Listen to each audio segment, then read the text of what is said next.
Annyeonghaseyo yorobun! Ang video natin ngayon ay kung paano sa Korean ang ito, iyan at iyon. Kini, kana, kato in Visaya. Kung bago ka pa lang or wala ka pang background sa pag-aaral ng Korean, I suggest panoorin mo muna ito. Step 1 po yan sa pag-aaral ng Korean. At dyan mo malalaman kung paano i-pronounce at basahin ang alphabet ng Korean. Kung galing ka na doon at gusto mo nang mag-proceed sa topic natin ngayon, let's go!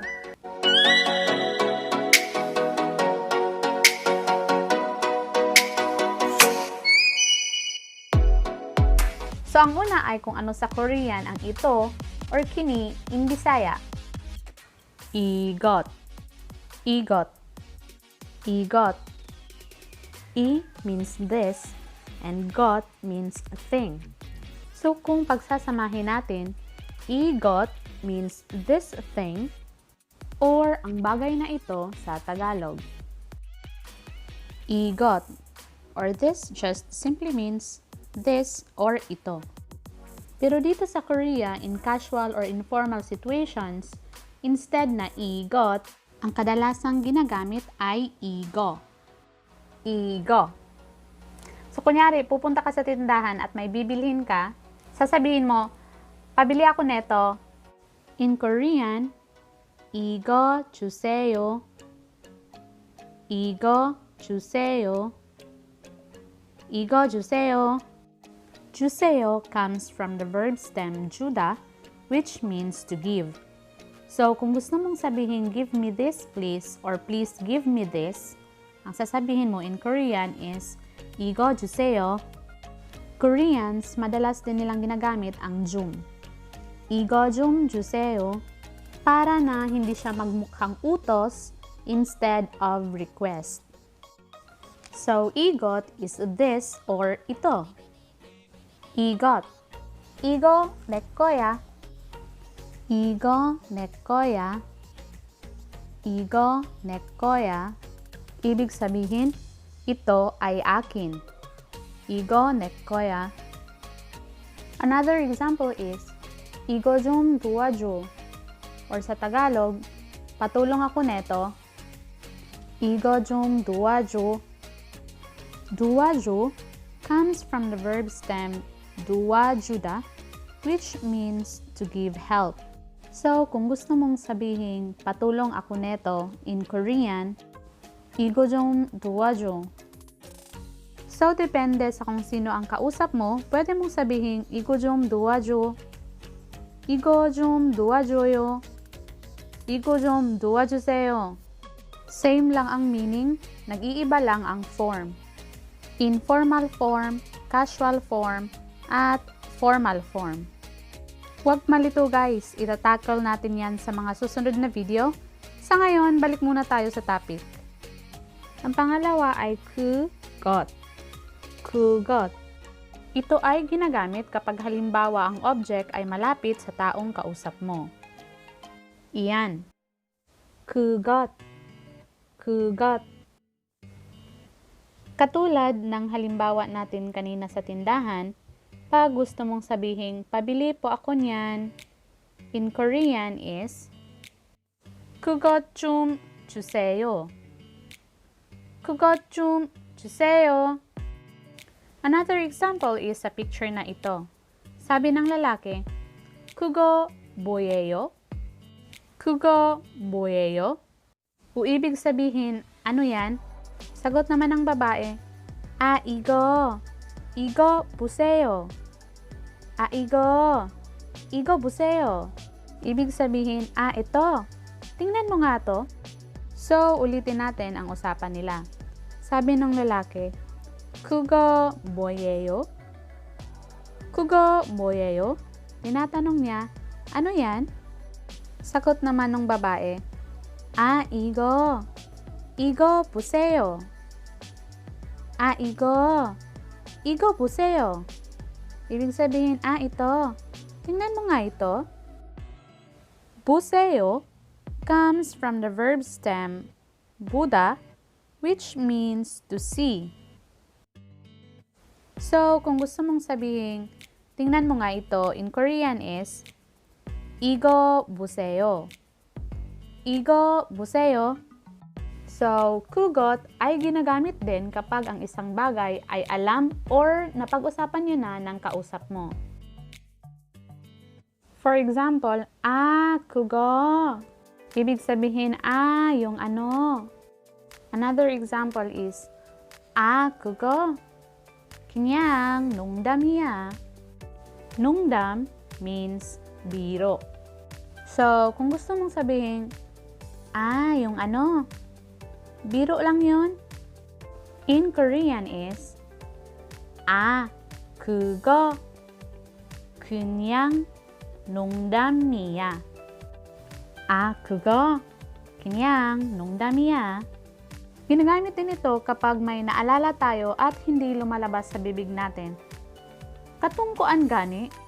Katungkuan ba?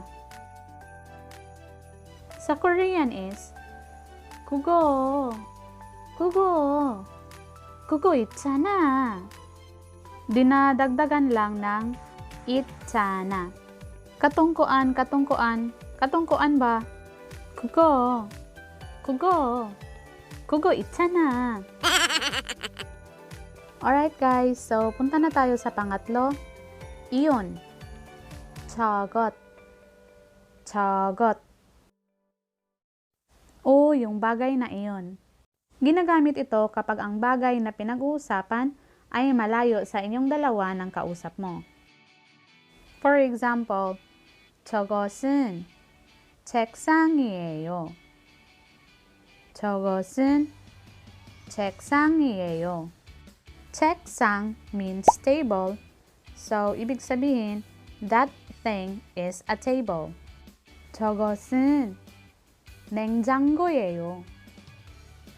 저것은 냉장고예요. 저것은 냉장고예요. 냉장고 means refrigerator. So, ibig sabihin, that thing is a refrigerator. 저것은 냉장고예요. 이것, 그것, 저것, or oftentimes pronounced as 이거, 그거, 저거. Ito, iyan, iyun. Huwag kalimutan na ang got means thing o bagay. So, igot, kugot, 저got ay ginagamit lamang kapag ang pinag-uusapan ay isang bagay. So, paano naman kung ang pag-uusapan natin ay isang tao? So, tao in Korean is 사람. 사람. 이 사람은 제 친구예요. 그 사람은 제 친구예요. 저 사람은 제 친구예요. Kapag ka naman ang tao na yon ay may mas mataas na edad sa'yo or may mas mataas na social level kaysa sa'yo, instead of saram, bilang pagalang, ang ginagamit ay 분. 분. 이 분은 우리 엄마예요. 그 분은 우리 엄마예요. 저 분은 우리 엄마예요. So, got ay para sa bagay, saram or bun para sa tao. How about naman kung ang pinag-uusapan ay lugar?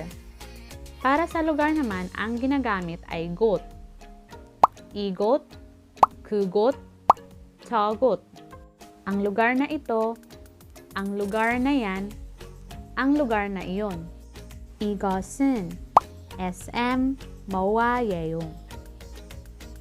그것은 SM 뭐와예요. 저것은 SM 뭐와예요. Para sa lugar, ginagamit din natin ang dito, dyan, at doon. In Korean, 여기, 거기, 저기. 여기는 우리 집이에요. 거기는 우리 집이에요.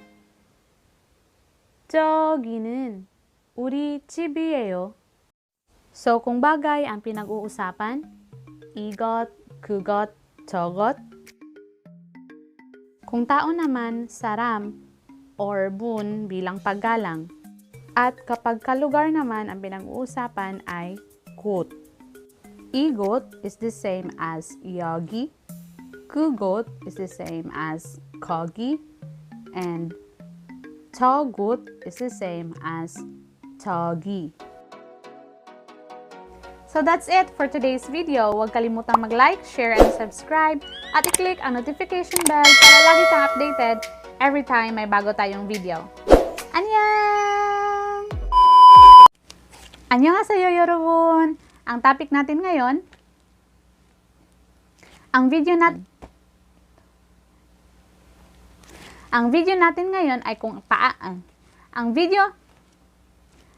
natin ngayon ay kung paano sa Korean ang ito, iyan at iyun.